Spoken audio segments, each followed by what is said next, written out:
Hi, I'm Tracey Clark. As a professional kids photographer and a mom, I know it can be challenging to get pictures so good you can't wait to show them off. So how do you capture photos you'll be proud to display? Well, you don't have to devote hours to a photography class or even an expensive camera. Whether I'm taking photos for myself or for clients, I try to capture more than just snapshots. My goal is to create artful images out of even the most everyday moments. And with a few simple tips, you can too. Let's get started. Before I show you how to improve the look of your photos, let me share the biggest tip of all. Take a ton of photos to begin with. Shooting a lot of pictures isn't just a rule for beginners. Look at all these I took on our last family vacation.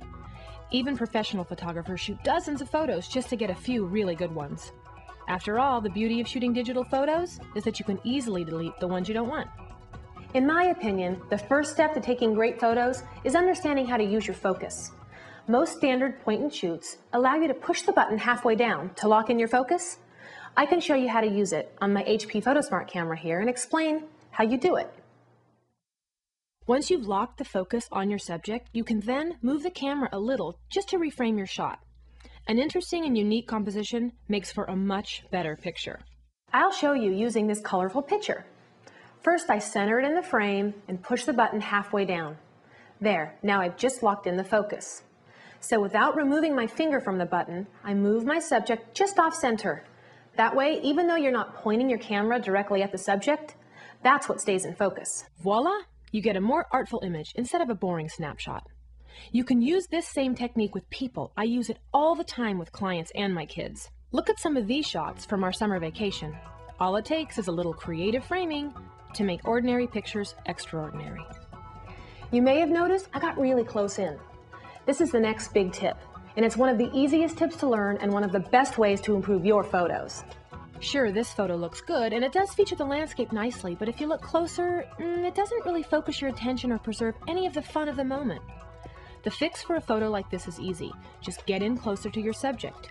It's nice to have a variety of both types of shots, but usually the photos with the most personality are the ones you'll be dying to print at home or share with family and friends.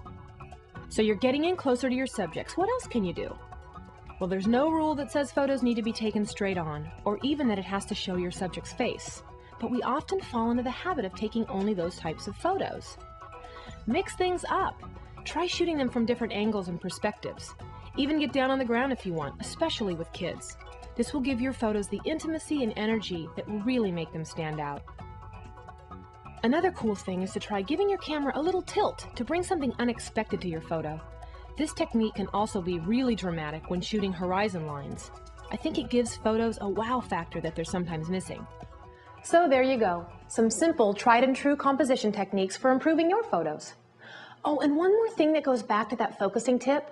Have you ever tried to take a picture but your camera doesn't fire until a second or two later? Well, our first tip about locking focus helps to prevent shutter lag too. Try pressing the button halfway down and just waiting for the right moment. Then press all the way to get the shot. Well, that's all for now. I hope that by trying these basic tips and tricks, you'll find it fun and easy to capture more creative photos of your family. I'll see you next time.